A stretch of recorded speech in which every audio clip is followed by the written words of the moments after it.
Bom dia, irmãos, graça e paz. Mais uma escola bíblica discipuladora. No domingo passado, nós iniciamos um trabalho com a revista Palavra e Vida, né? Retornamos, na verdade, a utilizarmos a revista Palavra e Vida.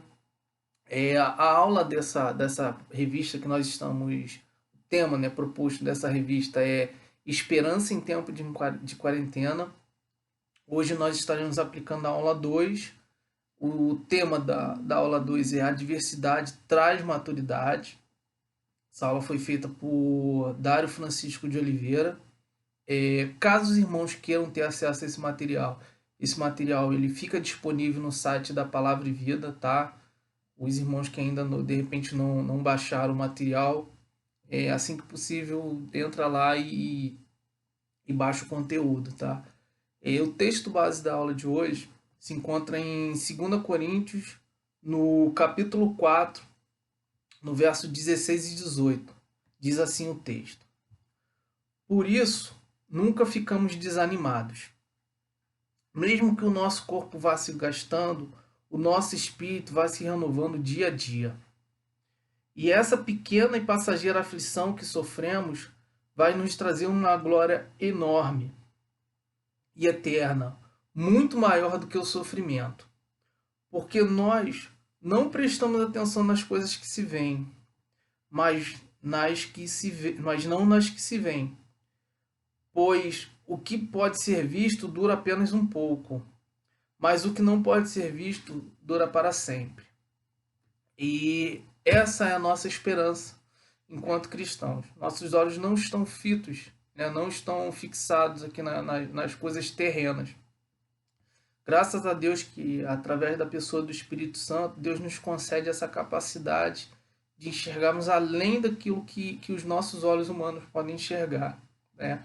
E nós enxergamos pela fé, tá, irmão? Isso é uma certeza que nós que somos cristãos podemos ter, que a nossa esperança ela ultrapassa aquilo que a gente entende, aquilo que a gente percebe aqui no nosso campo físico, tá, irmãos? Glória a Deus por isso.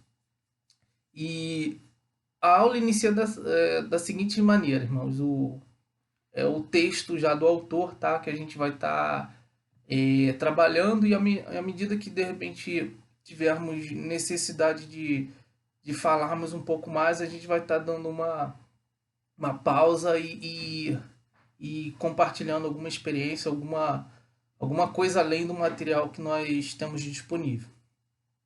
A esperança é uma das virtudes que distingue a trajetória do verdadeiro discípulo de Jesus. Mesmo passando pelas mais difíceis circunstâncias, a convicção inabalável do cuidado do Senhor em todo o tempo nos renova as forças para não desanimarmos no meio da caminhada. O profeta já sinalizava esta realidade quando disse: Mas os que esperam no Senhor renovarão as suas forças. Isaías 40, no verso 31, apenas a parte A. Somente quem tem esperança firmada em Deus pode experimentar desse renovo em meio às crises que enfrenta. O apóstolo Paulo passou por isso. Passou por situação desafiadora no ambiente de obediência e cumprimento da missão. Ele descreve parte de suas adversidades na sua segunda carta aos Coríntios. Foi no exercício do ministério e foi por obedecer ao chamado do mestre que ele sofreu açoites, prisões, perigos de morte, apedrejamento, sofreu naufrágio, rejeição, fome, jejum, sua autoridade apostólica foi colocada em dúvida. Enfim, a lista de seus sofrimentos é enorme. O registro do naufrágio de Atos 27 inclui certamente muitos elementos de uma adversidade afinal. Paulo foi preso por pregar o evangelho. Perto do julgamento, foi transferido de Cesareia para Roma. Durante a viagem aconteceu uma tempestade, a carga foi perdida, o navio destruído e os tripulantes e passageiros quase morreram. Durante a crise do naufrágio, Paulo permaneceu calmo e pôde ajudar as pessoas a superarem aquele momento, movido pelo encontro com o Senhor e por confiar plenamente em sua promessa.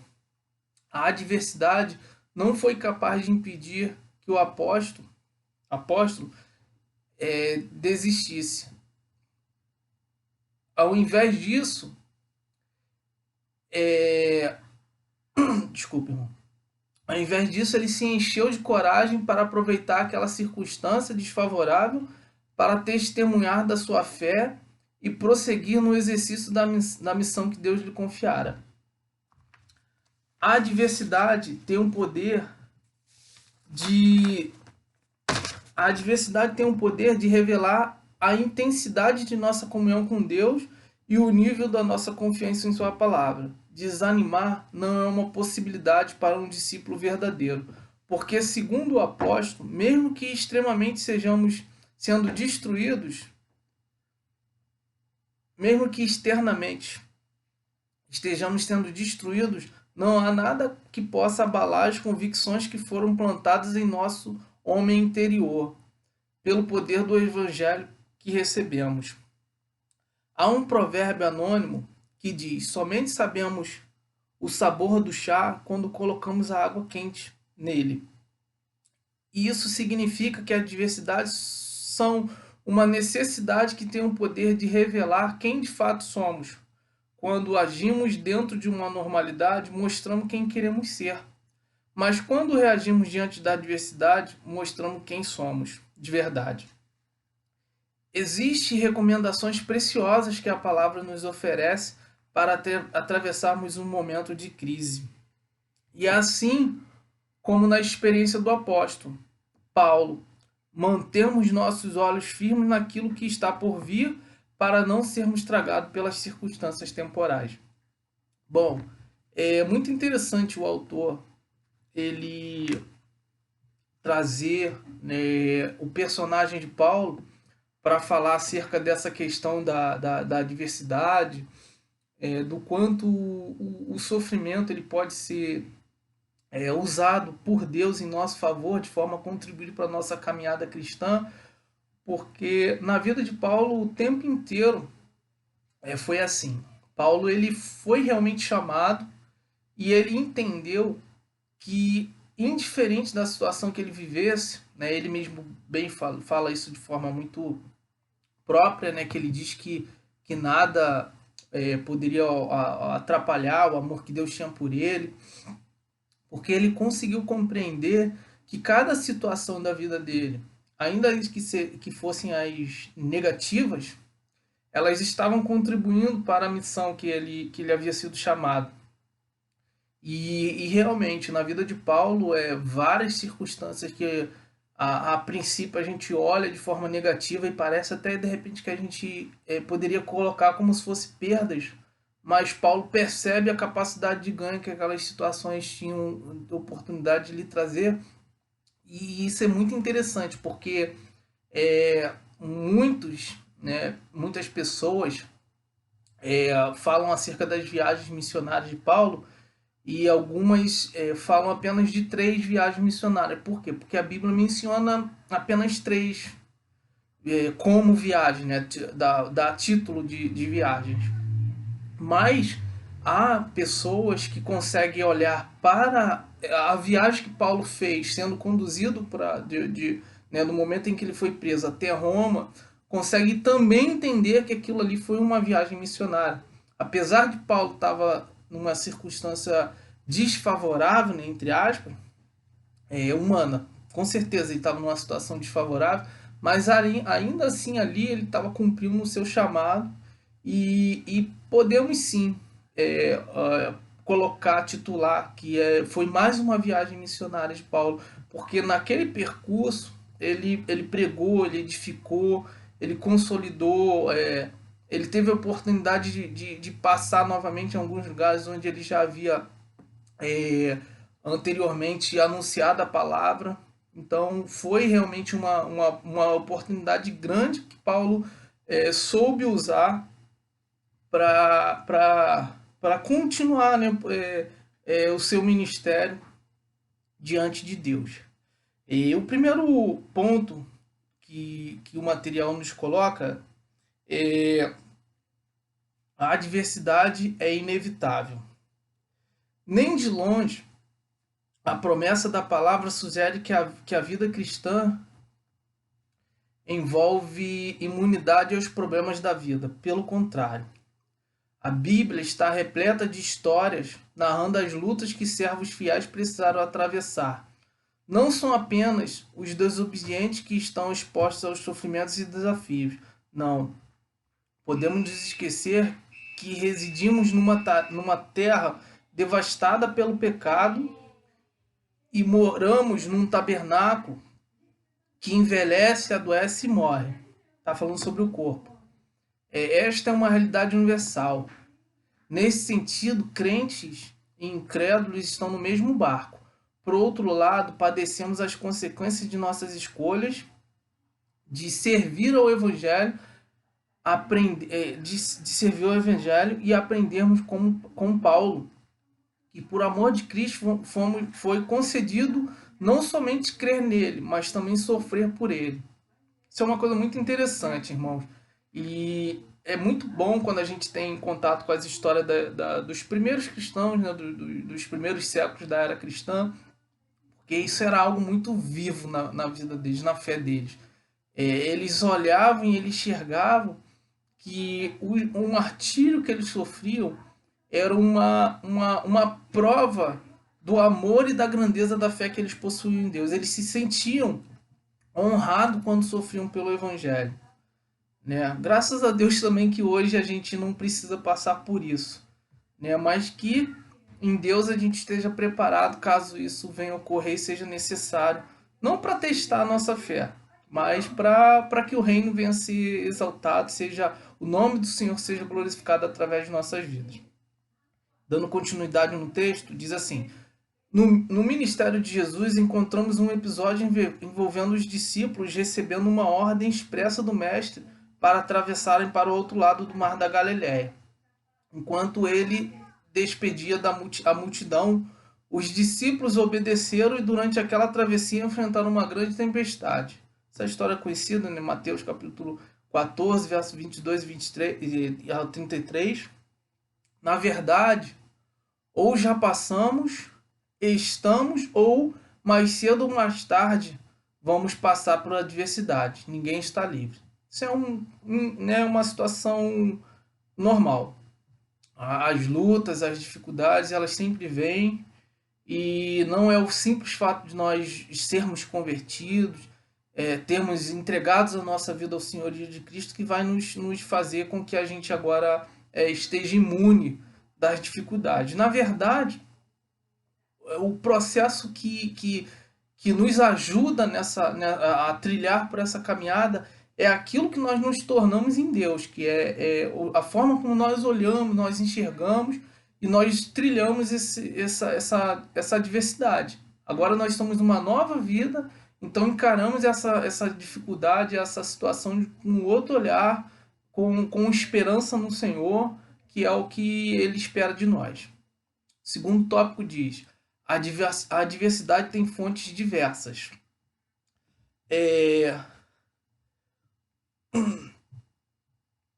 Desculpa, irmão. É possível que alguém questione, mas de onde vem as adversidades? O óculos está embaçando. Perdão.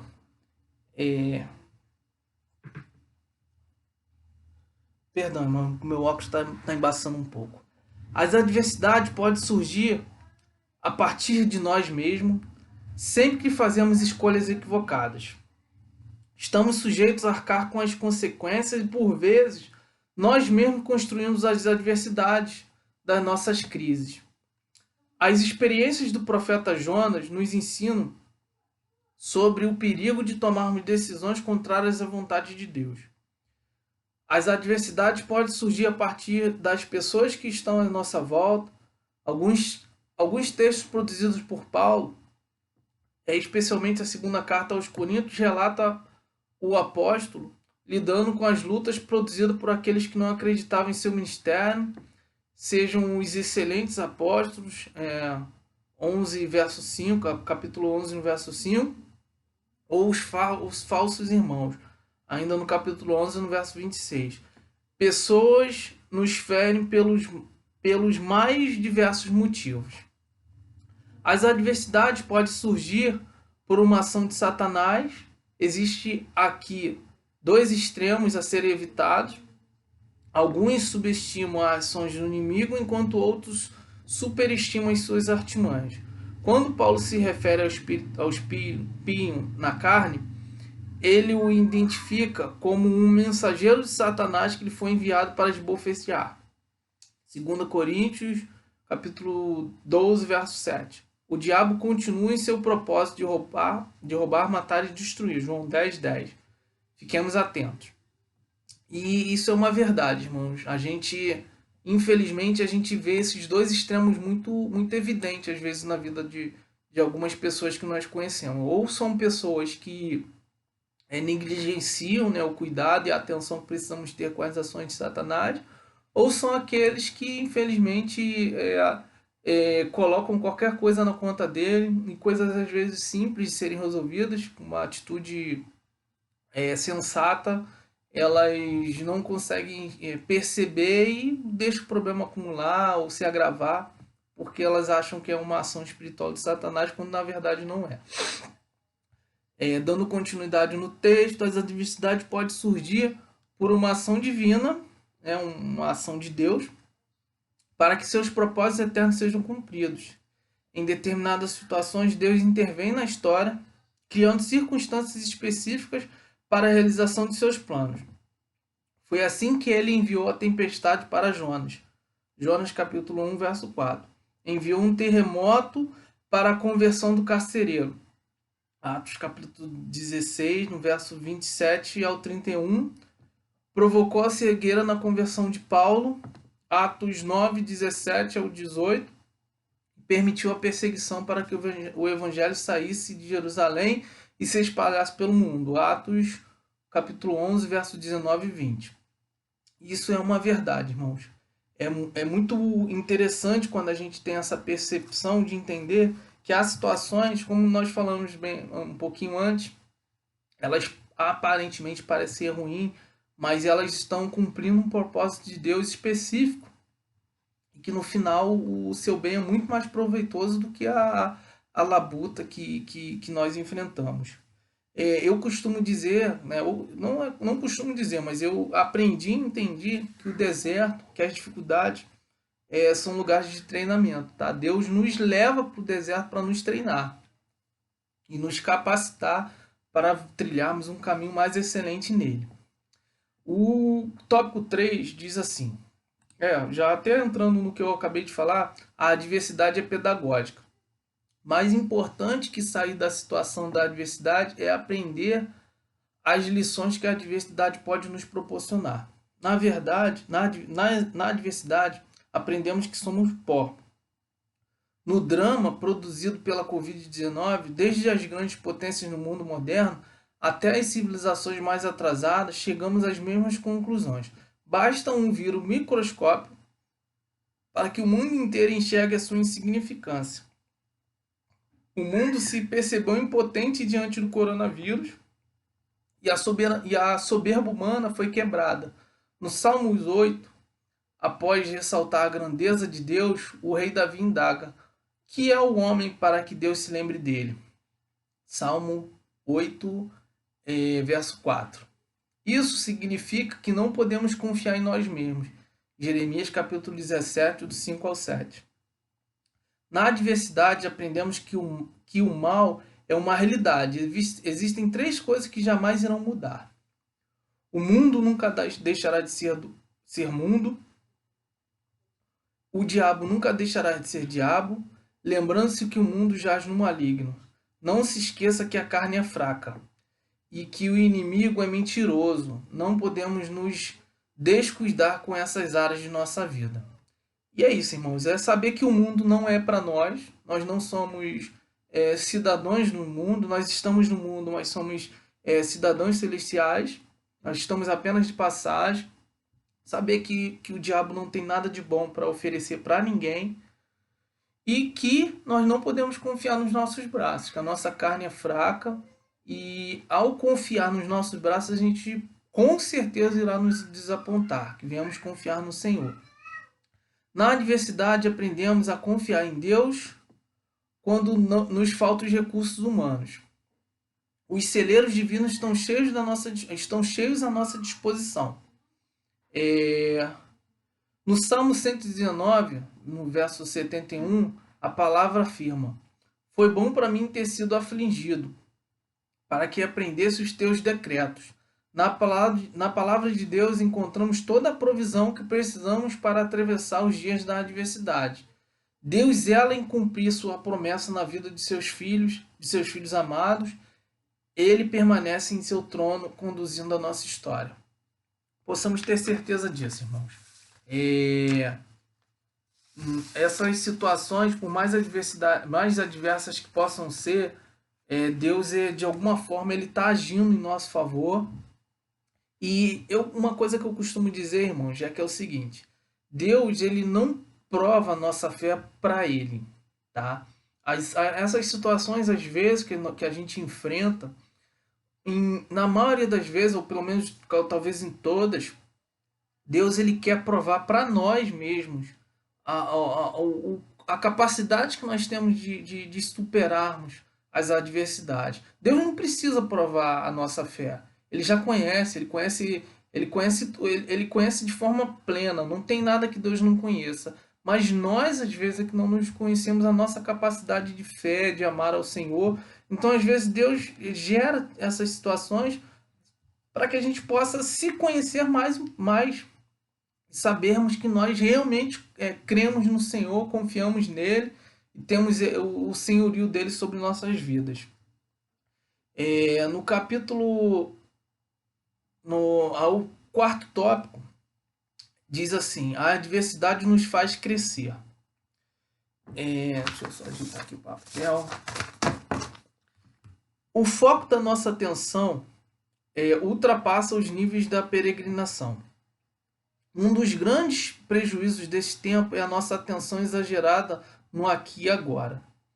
Olhando para a vida do grande apóstolo, percebemos claramente que ele estava mais preocupado com as coisas celestiais que as terrenas. Romanos 8, capítulo 8, 18, Filipenses 1, capítulo 1, verso 21, Gálatas, capítulo 2, verso 20. São as referências que dão testemunho de que Paulo realmente ele vivia assim. Seus olhos estavam no Senhor e não estavam presos nessa terra. Ele não olha para as adversidades como um fim em si mesmo, mas como um instrumento que Deus usa para o nosso crescimento. Por mais intenso que seja o sofrimento dessa vida, Paulo qualifica como leve e momentâneo. 2 Coríntios 4, 17, parte A do verso. Se não é correto minimizar a sua importância, não devemos também maximizar seu alcance. Mas esse equilíbrio só é possível na medida em que não perdemos à vista os seus resultados. Paulo diz que a tribulação produz produz um eterno peso de glória muito excelente. 2 Coríntios 4, 17, verso B, a parte B do verso. A justificativa está em não atentarmos para as coisas temporais. 2 Coríntios capítulo 4, verso 18. Na história da igreja sempre houve adversidade. Desde o livro de Atos até a história recente da igreja de Cristo, esteve sempre envolvida por muitos desafios. Na minha infância, o autor falando, eu não tinha paciência para ler todo o enredo das histórias em quadrinhos. E quando a situação estava muito difícil, eu virava algumas páginas e, por curiosidade, lia as últimas partes, antecipando assim o final da história. Creio que foi por conhecer em essa nossa inquietação que Deus providenciou para nós a antecipação no final da história. É só ler a última página. Bom, ele está falando aqui acerca daquilo que Deus já nos revelou, né, de como será o triunfar de Jesus diante dos últimos tempos, né, aquilo que a gente entende como o advento da segunda vinda de Cristo. Também já, né, nos antecipou falando acerca das dificuldades que a igreja enfrentaria. Então Deus já nos preparou, já nos mostrou o caminho que Ele espera que nós venhamos trilhar. E o autor aqui explica, né, que Deus foi tão amoroso, foi tão bom, que se antecipou e falou para nós, né, dessas situações, para que a gente já estivéssemos preparados e triunfarmos sobre elas. E esse período agora da quarentena é basicamente isso que nós estamos vivendo. É um momento de adversidade, de muitas coisas novas, mas a nossa fé continua a mesma, o nosso Deus, que é imutável, continua sendo o mesmo, e a pessoa do seu Espírito Santo em nós continua a nos capacitar e levar a sua igreja a triunfar sobre todas as situações que ela vem enfrentar. É interessante, né, diante desse material todo que nós estamos vendo, eu me lembrei da história de Gideão. Não vou entrar até para não, né, é extenso, mas resumindo, Gideão ele assumiu ali uma missão, né, de levar o povo a um combate, a uma guerra, e ele tinha um exército até grande, né? Mais de 1.000 soldados. Eu não me recordo agora a quantidade exata, mas era muito pequeno diante do exército que ele teria que combater. E interessante é que, à medida que Deus ia falando com ele, ia diminuindo cada vez mais a quantidade de soldados. Que cada situação que acontecia, Deus falava assim, ó, tira aqueles que fazem isso, tira os que bebem água de tal forma, tira os que se abaixaram. Então, e aí, no final, quando ele foi para o combate, ele tinha apenas 300 soldados para enfrentar um exército de milhões. E é muito interessante porque é assim a nossa fé, irmãos. Deus ele faz com que as coisas ela fique aos nossos olhos humanos absurdo para ele agir. E é assim que ele espera que a gente venha entender. Que indiferente daquilo que os nossos olhos veem, a capacidade racional, né, vamos botar assim, aquilo que é razoável, né, porque a lógica é um exército né, muito maior, tem uma facilidade de derrotar um exército pequeno. Mas em Deus, Deus ele gosta de intervir e mudar, alterar o contexto, alterar a história e provar o quanto ele é Deus. E, e engrandecer ainda mais o seu nome. E glória a Deus por isso. Que a gente possa ter essa consciência, essa ciência de que em Deus, por mais difícil que o cenário possa estar, ele ainda assim é favorável para nós. Porque nós somos sua igreja, somos o seu povo, e ele nos ama, e ele é o nosso Deus, ele é o nosso Senhor, que nos guia, que nos conduz a triunfar nele. Tá? E aqui já no finalzinho da aula, o autor faz algumas perguntas, né, para pensar e agir. São 4 perguntas que diz o seguinte. A primeira, por serem imprevisíveis, como você se prepara para os dias da adversidade? Né? Nós falamos aqui acerca de algumas coisas, espero que os irmãos possam ter absorvido e meditar também durante a semana acerca né, da forma como agir diante de uma adversidade. A segunda pergunta, o que fazer para que as adversidades não nos afastem do nosso compromisso espiritual? A terceira pergunta, qual o valor das promessas da palavra de Deus nos dias da sua calamidade, nos dias da sua calamidade? E a última pergunta, se todo mundo crente e incrédulo estão sujeitos ao sofrimento, qual é a vantagem de servir a Jesus? Né? Que possamos refletir acerca disso e ter essa certeza das vantagens que temos em servir ao Senhor. E a leitura diária, como é de praxe nas nossas revistas, ela diz a leitura de segunda-feira, Filipenses capítulo 1º, do verso 27 ao 30. Na terça-feira, Mateus, capítulo 14, verso 22 e 23. Na quarta-feira, 2 Coríntios, capítulo 11, do verso 23 ao 28. Na quinta-feira, Jonas, capítulo 1, do verso 1 ao 17. Na sexta, Tiago, livro de Tiago, Epístola de Tiago, capítulo 1, verso 2 ao 4. No sábado, 1 Pedro, capítulo 1, 3 ao 9. No domingo, João, primeira Epístola de João, capítulo 5, do 1 ao 7. E assim encerramos a nossa aula. Espero que você possa ter uma ótima semana no Senhor. Que Deus ricamente nos abençoe.